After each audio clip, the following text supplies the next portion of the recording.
if there's a will, there's a way. Yeah. I mean, we made a proof of concept here. We did. With like no money, but like it worked for the time being for the pilot we were working on. And so, yeah, I mean, you can make it work. There's people here. It's also about finding your people. Yeah.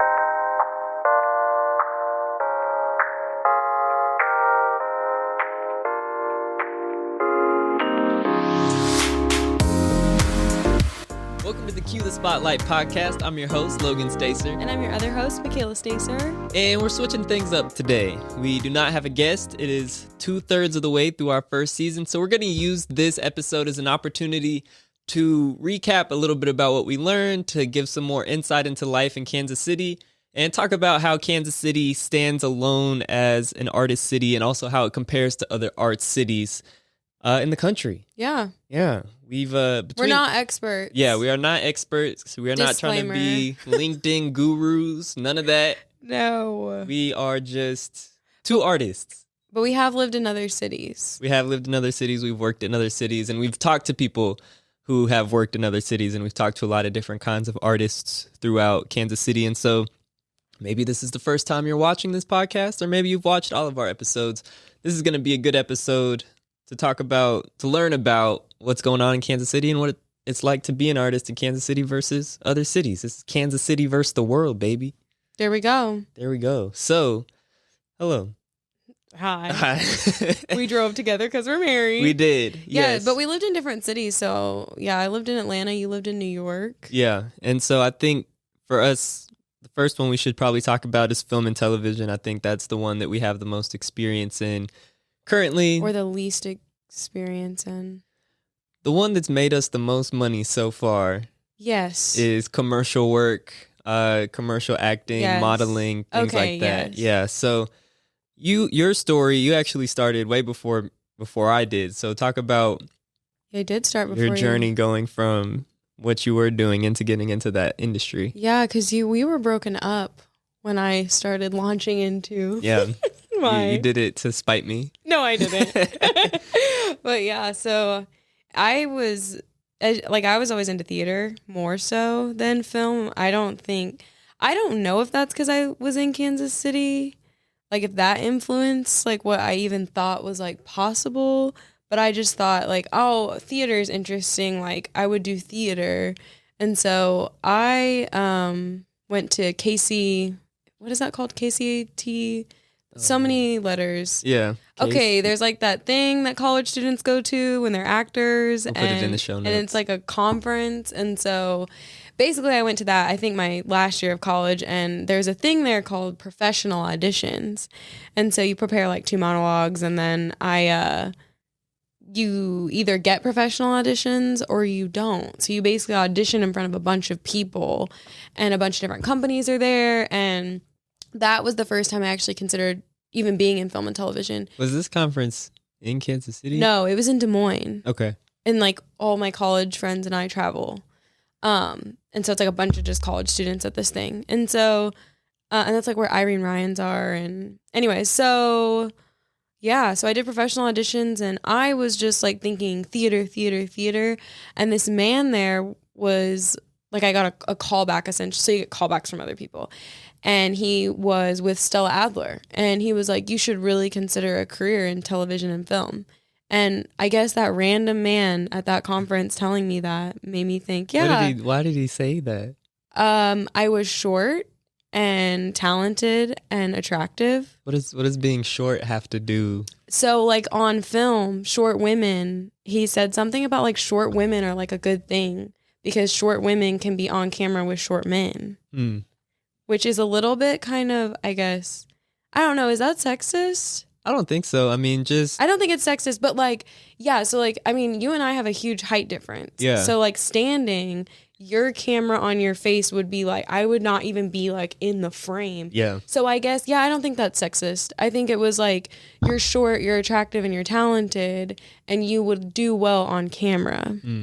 And so, yeah, I mean, I'm 5'1", so yeah, any men 5'1" or high or between that shorter range. 5'1" to 5'6". Yeah, I'm like your perfect like co-star, I guess. So yeah, so he was like, you should consider applying to Stella Adler, which is a conservatory. I thought about it, decided not to, because at the time I wasn't ready to go live in LA, which was where the school was. And but after that, I was like, okay, let me consider other cities with TV and film.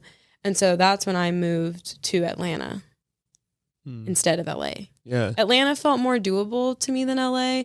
In hindsight, I would have freaking loved LA because the weather alone, I feel like could have got me through. Yeah. But yeah. So talk about being in Atlanta, getting an agent.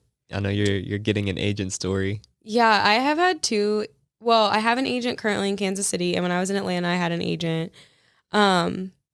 Basically, someone had told me, like, if you're gonna be an actor, you should really be an actor. Like, make it like like it's your job. So instead of just like waiting around for someone to like cast you or book you, like, because at the time I had a part-time job. I worked like 20 hours. So it's like, oh, I could put in 20 hours.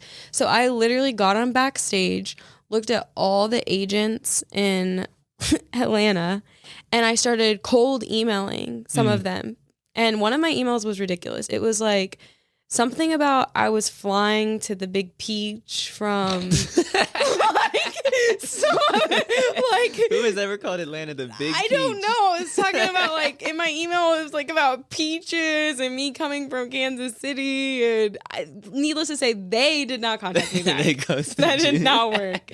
But one agent I had submitted on their website, because at the time, I don't think they take like online submissions like that anymore, but at the time they were taking online submissions. So I just submitted and they hit me back in like 30 minutes. And I thought, is this a scam? Like, why'd they email me back so fast? But they wanted me to self-tape. And so, oh my gosh, my first self-tape was hilarious because I was a theater actor trying to do film, and it was absolutely awful. What's the difference? I feel like when I'm doing film, I'm not acting, I guess. So being like theatrically trained, like trained for stage, it's very big. It like feels like you're acting. Demonstrate to this camera. Oh my gosh, no. Well, it would be more like on stage, you're like filling a room, you're projecting a presence. So like I'd be like, hey, good morning. But like no one talks like that in real life. Like if I woke up and the line was, hey, good morning, I'd be like, hey, good morning. Like, yeah. So for me, dialing back was the hardest thing. So I like submit this self-tape, and then they're like, they give me notes back and they say, try it again, but here's some notes. And I thought, okay. So I try it again, and then I didn't hear back from them. And I thought, well, I tried it again. It didn't work. Like, okay.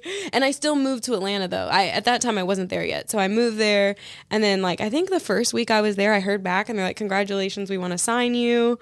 And so that was just like wild, because when I was in Atlanta, I met a lot of people who had been there longer than I had, and it was like harder for them to find an agent.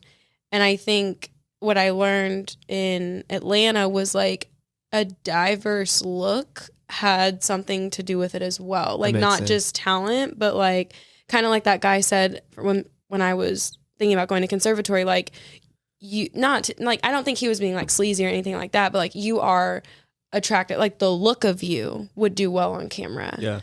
And so I felt like my look had a little bit to do with why maybe I was able to like, I guess, stand out. Yeah. So getting an agent obviously doesn't automatically mean getting work. No, not at all. And I think every day I thought, because Atlanta's kind of intense, honestly. And I thought, oh my gosh, my agent's going to drop me because I'm too theatrical. And so I would get notes back on my self-tapes of like, you need to like dial back and not so. But I mean, I started to get better. I mean, I started to, I did book some like commercial work in Atlanta, and I got close to booking some TV work in Atlanta. But I was on hold for a show. And it was so funny because I thought that I had booked it when my agent called me, and I didn't understand that I was on hold. So I was like, yes, I've done it. And I told my job, like, I'm going to need 2 weeks to go to Atlanta. And then all this time went by, and I'm like, what happened? And he's like, actually, you were pinned, and now they went with someone else. And so it's so interesting also to see things I've auditioned for and then see who they cast. Yeah. That's probably really weird. That is weird too, but then you're like, oh, they went with someone who's a completely different look than I am. Or like I auditioned for this one show and it was like in that show it was like a all black family, and I think I was auditioning for like the older sister. And then when that show came out on TV, I was like, I don't look like any of those family members at all. Like I'm probably just not the right look. And so yeah. And then there was the other show where you're like, oh, who did that person? And then it was like a white girl who was just completely a different look. Completely different look. And so that was something too. It's like, it's kind of cool that I was able to audition for stuff that's like now, like actually was on TV, because it was like, oh, okay, I could have had a really great tape. And some of my tapes I think did turn out well. I mean, I was on hold and pinned for different roles, but they went in a different direction. Yeah. And so that happens too. Like, I think more so than theater, film has a lot more to do with, like, a look. That makes That's sense. just my personal opinion. Yeah. So then it's also cool. So you had this experience in Atlanta. Yeah. And then we came back to Kansas City together. And my agent story was a completely different story. She had to jump through all these hoops to get an agent. And then, well, how'd you get your Kansas City agent? Well, how I got my Kansas City agent was... And this is the benefit of being in Kansas City versus Atlanta. Yes. And the Kansas City agent was different than the Atlanta agent, because the Atlanta agent, we had like a contract that was like national. So basically it was like a no compete. Like I couldn't have any other agent when I was with them unless, yeah. So with my Kansas City agent, because I'm no longer with my agent in Atlanta now that I am like staying here, but... Yeah. My Kansas City agent, I needed to do a voiceover demo, which for those who don't know, like a voiceover demo is basically you reading voiceover scripts so that you have like kind of like a resume, but of like a voice resume. Yeah. And so one of my friends here had an agent and they were like, hey, my voiceover agent, he helps people record demos. So I was just wanting to record a demo, and I literally recorded my demo with him and he goes, do you have a representation? And I was like, before that time, I was moving to Atlanta, and I was like, no, I don't, but I'm moving to Atlanta in like 2 months. And he's like, oh, well, you know, that's okay. We'll just get you auditions. I thought, okay. And I didn't even sign anything at the time. Like, I just was like, well, they're just going to send me auditions for 2 months while I'm here. And then eventually later, you know, after I left Atlanta, I did officially sign with them. But yeah, just so kind of just, hey, do you have a rep? No. You want a rep? Sure. Yeah. So, but they're awesome. Yeah. So we're both with Exposure, and so her story, first off, in Atlanta, not only was you had to submit to all these different agents, and then you had like 100 auditions before you booked one. Then when we came back to Kansas City, we've been booking a ton. And yeah, that was interesting. Yeah, and for me, I was like, we had been talking. Our tax lady was like, she was telling me that I should try modeling. So I was like, well, yeah, our okay. tax lady loves him. Like, yeah. She like loves you, I feel like. It's and nice. She's just like, you should be a model. Yeah. And he's like, I should be a model, huh? And so, and then he was. Yeah. So shout out to my tax lady. So shout out to Mary. Yeah, shout out to Mary for convincing you to pursue modeling. And so literally for me, it was just like, well, you were already in there. I just referred you. Yeah. I was like, hey, here's my husband. And then we sent them some pictures and they're like, yep. And then the first thing I auditioned for, I booked, and it ended up being a Super Bowl commercial. Yeah. So being Kansas City is it's a lot faster here. And while there's not as much film and television work in Kansas City as there is in Atlanta. Yeah, there's a lot of commercial work. A lot of commercial work, because we have a lot of commercial, like ad agencies. Yeah. Barclays here. Yep. VLMYNR. Is that? I always mess up the letters. But yeah, there's a lot of ad agencies here. And so there's a lot of, and we do a lot of TikToks too. It's not even like commercials. Yeah, that was interesting too, because even like my first thing I ever booked for TV was for Instagram. And so I think that social media has changed it a lot too, because there's literally ads everywhere because our phones are constantly listening to us. And so it's kind of nice though, because now you're getting paid to make TikToks, or getting paid to make Instagram reels, or, you know, a random Facebook ad. If people, I still watch Facebook videos. I am a culprit, but yeah, I think that's what's cool too. But then you have stuff that's also on TV. Yeah.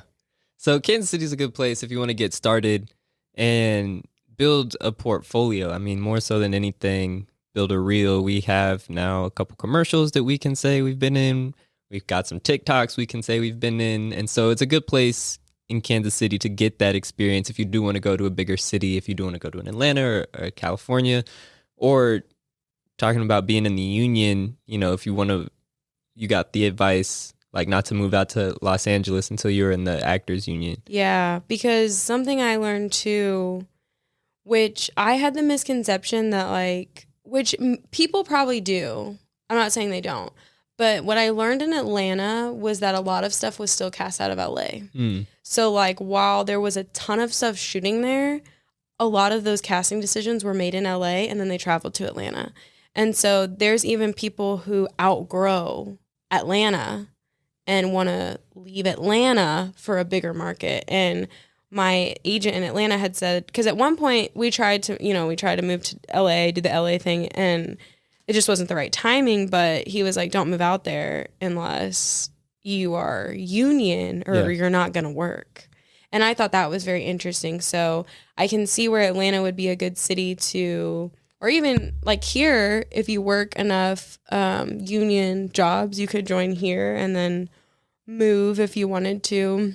Yeah. Because like in Atlanta, I mean, I would audition for stuff that was, some stuff was like, you know, a main character, but there was a lot of auditions where it's like, you know, you're in one scene or it's like a co-star, a guest star. So I feel like it was a good city to like, you know, build a resume. But I could definitely see how if still a lot of the major casting decisions for your stuff is like in LA, like LA is still LA. LA is still the place to be. But Kansas City has a good ecosystem of filmmakers, people doing independent work, people doing short films. And right now, there's starting to be more funding too if you are on the other side of the camera trying to make things. So Arts KC has a grant that's open right now for women filmmakers. Yeah.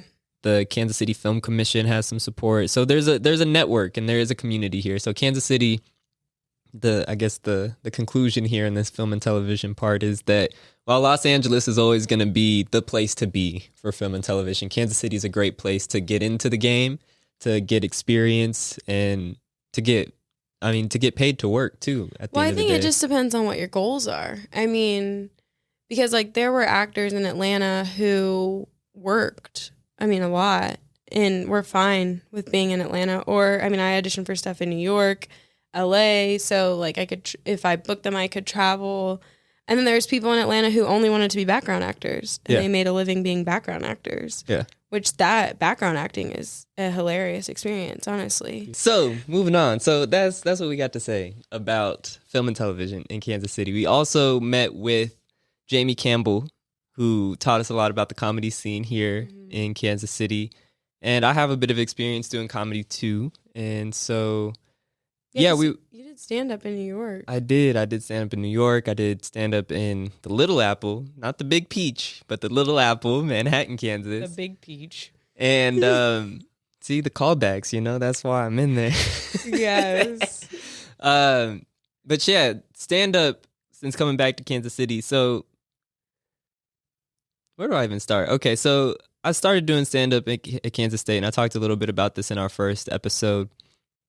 But when I was doing stand-up, I didn't know that comedians did the same jokes like over and over and over again. So every time I would have a new opportunity to do stand-up, I would write completely different jokes.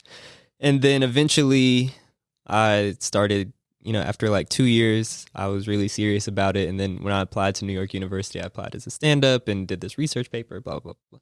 Yeah, because you had a mixtape. Yeah, I forget that exists. But I don't, because I listened to it while we were broken up. You've never told me that. What? You've never told me that. Oh, yeah. So when I used to stalk you, I realized that you had this comedy mixtape, and me and my roommate just listened to it. And I don't know that I could find you funny because we were broken up. So yeah, I would just like listen to it and think, what? But maybe if I listened to it now that we're married, I would find it funny. But yeah. Yes. I listened to that. Wow. So during my time in college, I recorded a comedy mixtape, Yeah. which is just as cool as rap mixtape. Was it on SoundCloud? It was on Yeah, SoundCloud. that's right, I wanted a SoundCloud mixtape. I didn't even listen to SoundCloud. So yeah. Well, thank you You're for welcome. being my number one fan, You're welcome. even in our time apart. Yeah. So Of course. I literally, it's kind of awkward, okay? But it's still on SoundCloud. It's called Laugh Track Volume 1 by me. This is my 2017 self, so I no longer claim responsibility. You're allowed to evolve. I'm allowed to evolve. I've evolved since then, but it's still on there. Yeah. Because, so anyways, it's literally me telling jokes like this, recorded with no audience. But back in the day, that's how they used to record comedy albums. They would be like not specials with no audience. It's just someone telling jokes into a microphone. So I did that, and it still exists on the internet. So thanks for rehashing that. You're welcome. So I was doing comedy. I had this comedy mixtape, and I go out to New York, and I did do some stand-up in New York. And the thing about New York is, I mean, obviously there's way more people there, but it was really interesting in New York because it's kind of like, I don't know, there's like a system there, you know, where it's like you go to all these open mics. How do you get in? You know, the first open mic I went to was like on like a Tuesday at 4 p.m. Were people there? Yes, it's like you have your daytime open mics, but then I went there and it's like, okay, these are the regulars. They're just here testing out new material, or, you know, this is just where they get their reps in, and if they get some laughs. Because I mean, if you can get some laughs to an audience of like 12 people at 4 p.m. who are like a little bit day drunk, then you could probably get some laughs at a bigger show. So then you hope someone's there who's like, you know, So they're like, I wasn't too drunk that I don't remember you, so let me book you somewhere else. Well, it's like the minors and the majors, you know, it's like. Okay. You were like the Kansas City Monarchs out there doing stand-up? Yes, okay. I was out there putting on for the Kansas City Monarchs doing stand-up. And I never made it to the Royals. I never made it. What was your biggest audience out there? I had bigger audiences doing poetry. Okay, yeah. And for me, I would do like funny slam poetry was like really how I got in there. Because I realized stand-up is like a lifestyle. Like, because like Jamie talked about, you know, when Jamie was getting into it, he was doing like the 100 open mics, and he did that in a couple months, he said. He was out there. And that's really how it is in New York, you know, because Jamie talked about the people who start and then you don't see them anymore. That was me in stand-up in New York. And I stayed with it in poetry, but in stand-up, I did a couple mics. I got my laughs, but I was like, do I want to, you know, do the hustle thing here for another, already doing the poetry, already doing some other stuff. And so I was like, that might not be what I need to do right now. But the quality is so good, and it's really intimidating. Because you realize, because I was coming out of Manhattan, Kansas, I was like, oh, you know, I'm slaying these college open mics once a month. You were like, I am so funny out in the cornfields. I know. I got this mixtape that my salty ex listened to. You didn't know. I didn't know. So yeah, I thought I was like that, and then I go out there, and then I was not, and it was like a real wake up call. And so you weren't funny? I was mid.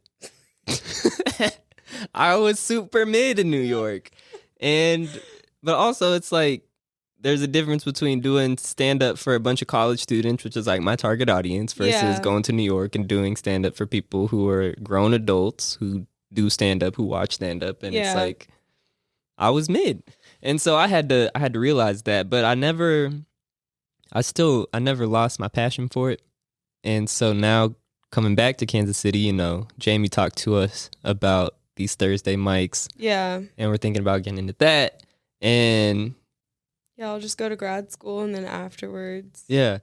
But last week on Facebook, I watched this stand-up thing I did at K-State, and it'd been like 5 years since I did it, and I watched it and I shared it on Facebook. And you booked something, Yeah, right? and someone reached out to me and was like, hey, you want to do a set? And I was like, I'll dust it off. So June 9th in Omaha, I'll be getting back up on stage, telling some jokes. Making your debut. Making my re-debut, my short hair debut. There you go. Yeah. And truthfully, I think it's because The Marvelous Miss Maisel is back on. And you're just inspired. And every time I watch that, I'm like, I could do stand up. It's not too late for me.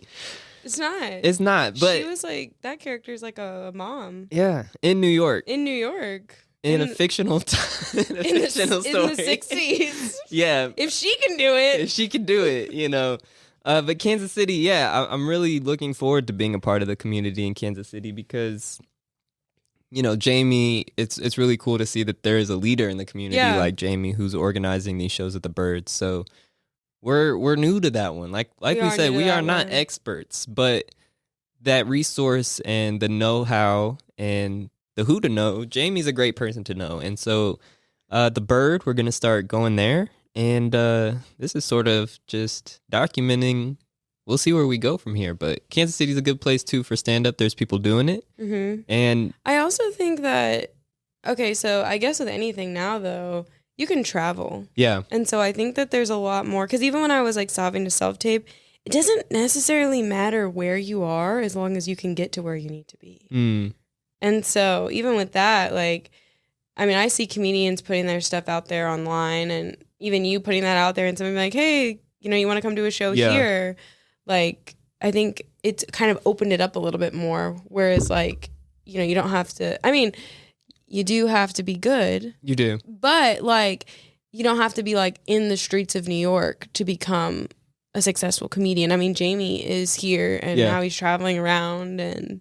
Yeah. And we talked about this, but it's really how you define success for yourself. Yeah. Because not everyone is going to be selling out arenas and doing these national tours, but well, not everybody wants to do that. Yeah, and not everyone wants to do that. And so if success for you looks like every Thursday you tell some jokes and people laugh, or they don't, but at least you told the jokes, you could do that here. Yeah. Or, I mean, even like touring. Yeah. Like there's Fringe festivals all over the country. Because I think Kansas City's a good home base. Like, yeah, it just depends on what you want to do. Yeah. So we've talked film and television. We've talked comedy. Mm-hmm. Your degree is in theater. My bachelor's is, Your bachelor's degree is in theater. I have not done theater here in Kansas City. I know. I did a little bit of But you have something. like the heart of a thespian. That's true. I appreciate that sentence. That is a great sentence. Theater, yeah. What about it? It's a very intense world. Yeah. What's it like in Kansas City? So there is theater here. I think you said it's like the second biggest. Yeah, to Chicago. In the Midwest. In the Midwest. The second biggest city ever. No. Yeah, Kansas City. In the Midwest. I would say there is work here. And like the people I've worked with here are really cool. I don't do theater as much anymore. Just with like being in grad school, I don't have theater is another one of those at night kind of activities, and I have school at night. So there is theater here. There's like some children's theater here. There's Shakespeare here. There's other like theaters here. I will say I have only known one person here who made a living completely off of like acting. And they were a theater actor. They might have done some other stuff. Like, I don't know if they did like film or like commercial acting, and I don't know that they still do that. But in my time, I only knew one. And so I'm not sure like how, if you can, I mean, you can do anything. Yeah. Sure. But I'm just not sure how many people, I guess, just actively live off of only doing theater. And I think COVID probably affected live theater. Because I think Jerry had said that attendance was very down. Yeah. I don't mean for this to be discouraging. No, it's just painting the picture. Yeah, so it's just like, it's a different city. I mean, like there are auditions. I feel like there's times where it's like busier, where it's like there's a lot of things that are casting. And then they do their seasons, or like Shakespeare Festival, they do one, like their big show, you know, in the summer. Yeah. And then they do other stuff throughout the year. So let's put it this way. For opportunities, if people do want to audition or people do want to get involved, how can they start to get plugged in the theater? Like, where should they go? What are some organizations or theaters they should know about? Well, there's like Heart of America Shakespeare Festival. They're awesome. And so even auditioning for them, I mean, it's funny because this is a good story. I feel like you should never count yourself out. Like when you audition and you don't feel like it goes anywhere. I auditioned for, I think it was like, I don't know what the show was, but I auditioned for Heart of America Shakespeare Festival, I think right after college. I did not book their show for the summer, but then they reached out to me throughout the year and I got to do like stage readings with them. And so I still was able to build a relationship with them, but it was based off of an audition of something I didn't even get. I felt like was like what opened the door. And so I would say Heart of America Shakespeare Festival, if you like Shakespeare, is a good one. The Unicorn. There's like New Dinner Theater here. There's the Coterie, which is children's theater. There's Theater for Young America, TYA. There's Kansas City Actors Theater, KCAT. So there's quite a few theater. There's the Public Theater. Yeah. So there's quite a few of them. Nice. Mm-hmm. Cool. So Kansas City, also a great place to be if you do theater. Yeah, like, I mean, there is like a theater community and like people I've met doing theater I really enjoyed here. Yeah. Yeah. Oh, there's also the Rep. Yeah. The Kansas City Repertory Theater. Yeah. Mm-hmm. Shout out to them. Shout out to the Rep. Shout out to the Kansas City Rep. And then also, I think a last thing to talk about is as working artists, as like an arts entrepreneur, like the performing arts generally are kind of taking an interesting turn, and poetry is a good example of that. So when I was in New York, like I said, I was doing poetry too, and I got pretty involved in the poetry scene there. And one thing that really stuck out to me is that a lot of the high level poets were moving towards more of like a one person show sort of form.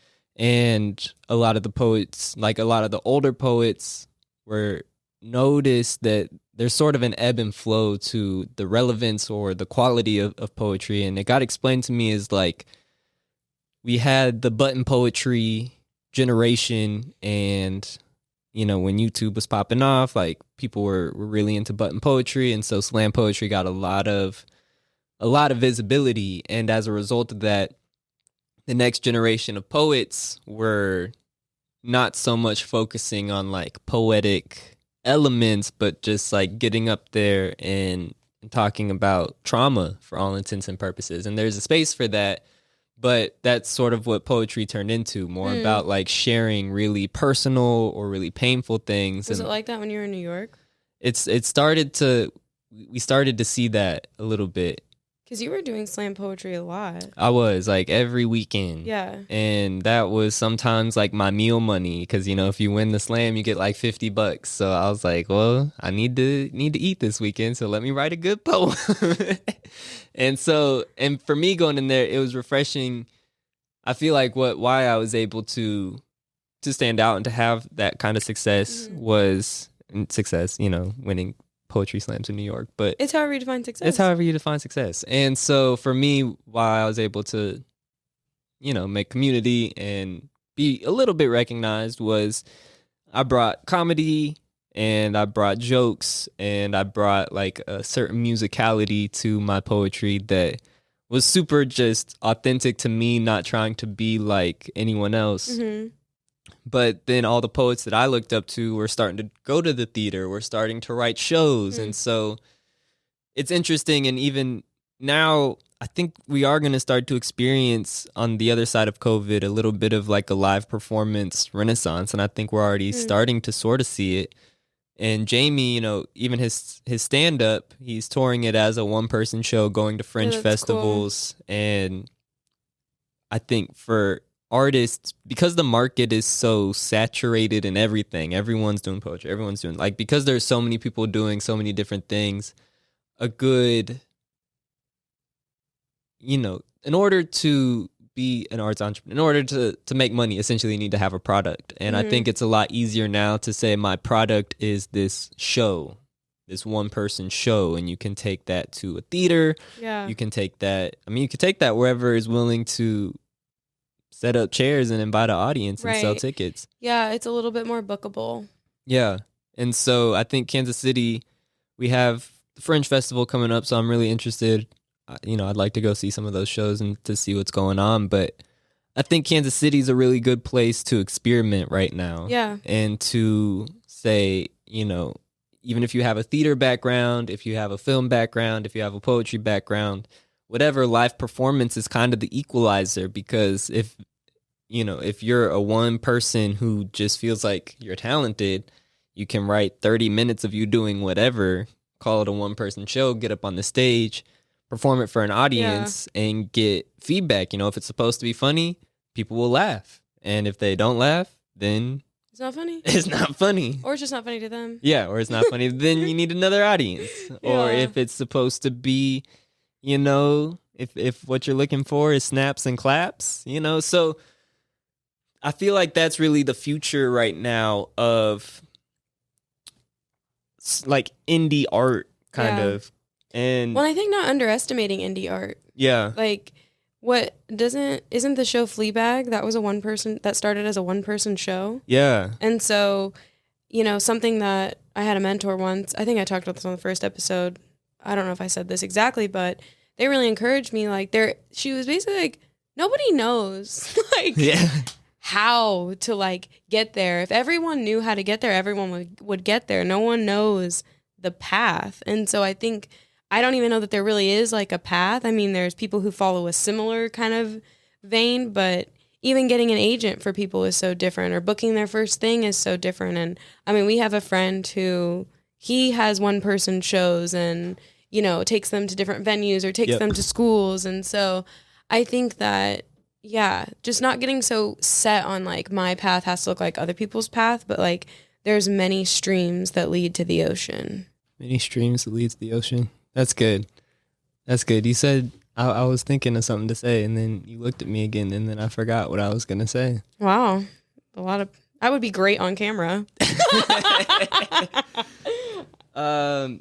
But yeah, I think I remember now. So thinking about Fleabag.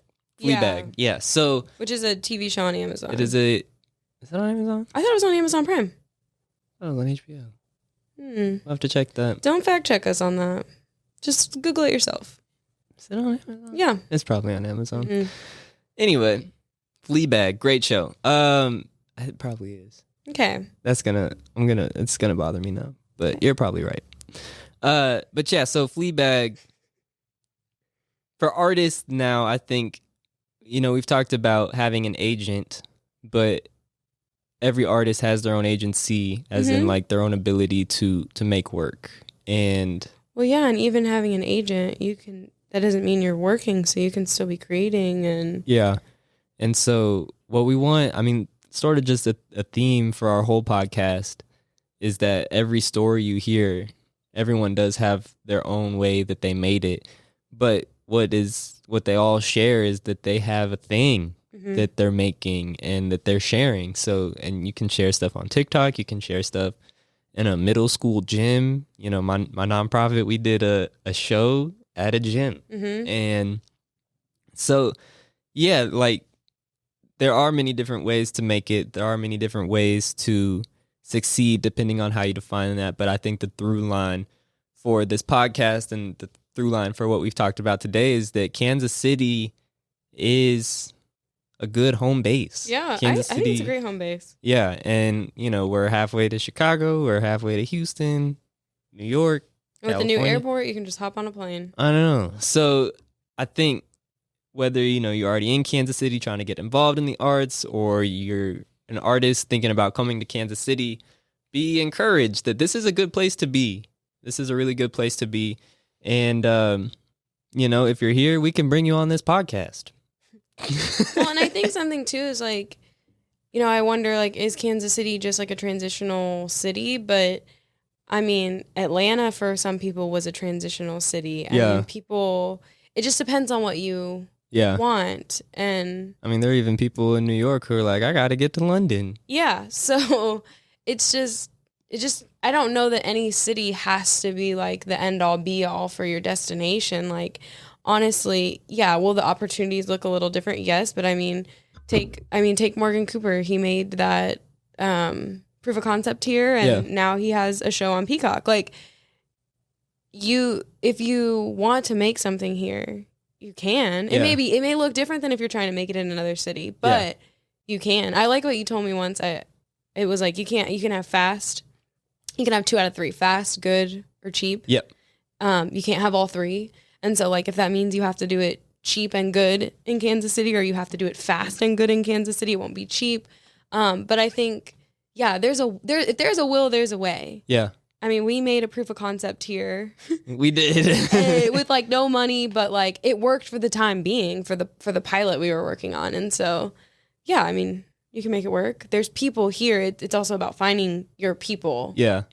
Yeah, that's another really good point, because I feel like from all the conversations we have, there are people who are looking to find community, and there are pockets of people who are doing the thing. You know, there's, like, if you're into poetry, there's Poetic Underground. If you're into comedy, there's The Bird. And the Rhino has comedy. Yeah, the Rhino has comedy, and then Kansas City, Missouri has First Fridays. Kansas City, Kansas has Third Fridays.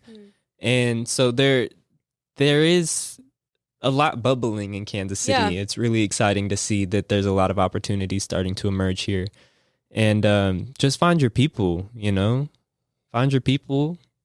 We still need people. I mean, we're still trying to build our community. We've only been back since COVID, and so... Well, and I think coming back during COVID is weird, because no one was trying to, like, make new friends during the global pandemic. Like, especially, like, hey, you want to make new friends and go shoot stuff together during a pandemic? Like, right. And we all got to wear masks and stand 6 feet apart. And so I feel like even coming out of that, like, being here is just, like, giving it some grace of, like, yeah, it's tempting to want to just, like, snap back into it or just, like, propel forward. But, like, the global pandemic did affect, I think, just the momentum of things, but that momentum can still, like, keep going. Yeah. Yeah. Well, amen. Amen. This is a shorter episode. Yeah. But we hope that there's a lot in here for whatever kind of art you're doing. You know, we've talked to musicians. We don't do music. No, I play my ukulele for myself and my own enjoyment, but not for others. And I have been bullied out of using my singing voice. Not by me. Not by you. I didn't bully you out of... Not me. I still aspire. You want to become a singer. I still aspire. You can. I can define success for myself. Yeah. I just want to be able to, like, confidently sing in the shower, you know? You can. Like, confidently sing at home. Do you think me and the dog would judge you? No. No, not the dog. Oh my God. No, but we've talked to musicians too. And you can rewatch those episodes with Clotilda, with Ben, with Jordan. Well, and I mean, Jordan and Sasha went on a whole tour. They said, we want to tour, so we're going to tour. Yeah. And they made it happen. Yeah. So Kansas City, like, it's tight. I like it here. It's tight. And more people are going to start coming here. We got the World Cup, NFL drafts coming up. Kelsey Jam is coming up. That's awesome. That is awesome. Heartland Arts KC has a show on April 29th that I am, that's my nonprofit. Yeah. And we got a show coming up. So if you're tuning in, that's going to be at Kansas City Young Audiences on the 29th. I don't know what parking will be like in Midtown because of the draft, but I hope that there's space for you to come. Well, there's a parking lot. They can park in the parking lot. Yeah, park in the parking lot. There you go. But yeah, there's a lot of cool work going on here right now. And so we invite you to Kansas City. We invite you to make stuff. We invite you to share stuff. And share this podcast too, if you listen and like what you got out of it. Yeah, and so you're not going to get to sing, but you can rap today. I get to rap today? Yes, I'll let you rap. Oh, wow. It's a rap cap, but I'm sitting over here this time on the mic. Okay, that means you have to beatbox. Oh, my goodness. Okay. This is really going to be... So you just freestyle them? Some of them. So I got better. I started jotting down words, but yeah, some of them are just freestyled. Unless you want to have a rap battle. Do you want to? I don't know. Nah, I would win. You probably would. Okay. Can you cue a beat? Wait, you don't want me to do the beat? Well, no, because we got to do a rap battle. Oh, I'm rapping too? Yeah, we're both gonna. Okay. Okay. And then you'll throw it to me. I got this. Or are we just gonna do it a cappella? No, I want a beat. Oh, it's in the headphones. Oh. All right. Yeah. Going back to my mixtape days. I'll be your background vocals. That's like my dream job. I'll just be like, yeah. Yo, KC 913. It's for you and it's for me. Yeah. Come to the Midwest. Come there. We is the best. Yes. Go to LA. That's the test. Okay, so I was in Atlanta. I was just out there doing my thing, drinking that Fanta. I just like it. You know, that's my little thing that I like to drink. Ooh, drank, but it stank. No, it didn't stink. I liked it there. Actually, I didn't because it was frizzy in my hair. Oh. Okay, we're gonna bring it back. We're not done yet. Humidity. And the big peach. And this thing. Yeah, this is a beat. Yeah, this is real tight. Yeah, and I'm half white now. And I'm half white. He's half white. That has nothing to do with the episode. Right. Yeah, we're not rap capping. This is okay. I'll recap for us. 2, 1, 2, 3. Yeah. If you like to do TV and film, you just need to rhyme better. This is a. What is happening? This is a 1. Let me use my brain. Okay. It's insane because I'm using my brain. I'm just thinking about all the things. Yeah, I got an agent randomly and it was funny. I just asked them to take me to the Little Peach, but actually I wanted the beach, but I didn't go there. I don't know why. Oh my gosh, we're rehashing I know your trauma. Okay, I'll get one more. Freestyle rap is turning into. I'll get one more. Okay. This is my homage to. Are you recapping us? Yeah, I'm recapping this episode. I don't know where it's gonna go, but we talked about all the kinds of forms that you can do, and it's not normal. Yeah. To do many things, but here we are doing like 3. Maybe 4. Might do more. But whatever it is, Kansas City is the biz. It's the biz. Your freestyles are better than mine. They are. So I think it's time for us to cut this episode off. All right. Hey.